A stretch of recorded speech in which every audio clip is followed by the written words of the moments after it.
Right now is the craziest time in history to be a director or editor. Every week, there's a new AI tool that seemingly takes Gen AI to the next level. It might be a scary time for you, you might feel more expendable than ever, but I think above all, it's important to stay on top of everything and try to master every new tool to make your work undeniable. If you don't know who I am, I'm a music video director and editor, and I sell effect presets at deadegos.ca to help make certain looks and editing styles more accessible. I also made the Geek effects pack for tinytapes, and you can use my code egos for $5 off anything at tinytapes.ca.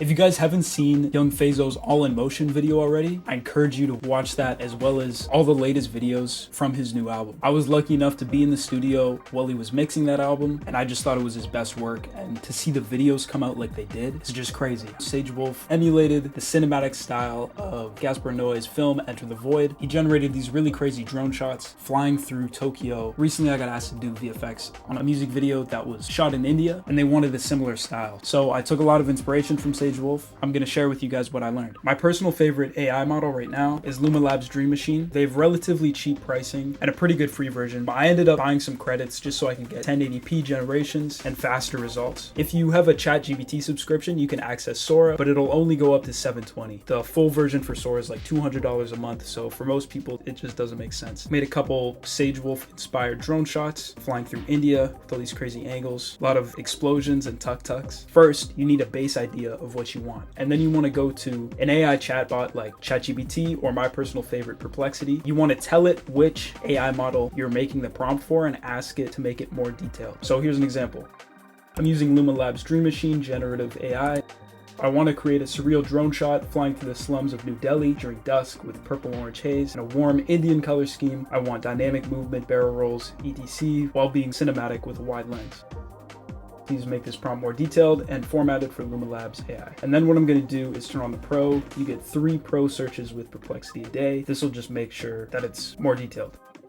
Okay, so here it's given me quite a long prompt. I like this, but I think I wanted to emphasize more of a chaotic nature of the camera movement and I want the whole thing to be empty. I don't want to see any people, any cars. Modify this prompt so that the camera movement is more chaotic and the streets and buildings are void of humans in life, empty anyway. This is pretty good. The only other thing I'd say is don't use the word drone when using Luma, Runway, or Sora. Use a word like aerial, because a lot of times you'll have a beautiful prompt and the shot will come out really good, but it'll show an actual drone in the shot. If you do want that, then that's cool. I'm going to try this, might make some minor edits. And what I'm going to do is turn this to 2 video generations and see what we get.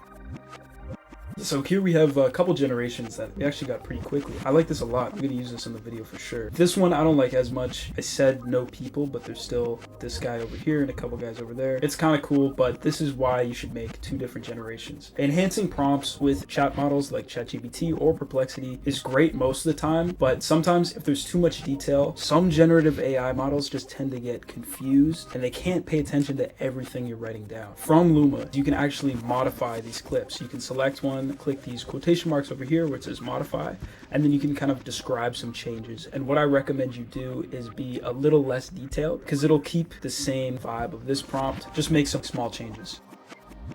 Shot in closer proximity to buildings, flying in between buildings and warping through buildings, shot closer to the ground, more spinning, stuff like that. We'll see what happens. After quite a few modifications, I was able to get this result. You can still see people on the ground, but I love how it goes through the building. That captures exactly what I was trying to create. I also got this, which is pretty good. Not as jolty and everything, but this is going to be a great B-roll shot that I will use in the video. Here's a couple other options. I added some fire. There's endless possibilities for this. I think Luma's all around the cheapest and best for what you get for, at least right now. Next week, there might be something completely different. There's a range of styles you can get. I also created this. Let me know in the comments if you learned something today, and let me know what tutorial you want next. Thank you for watching.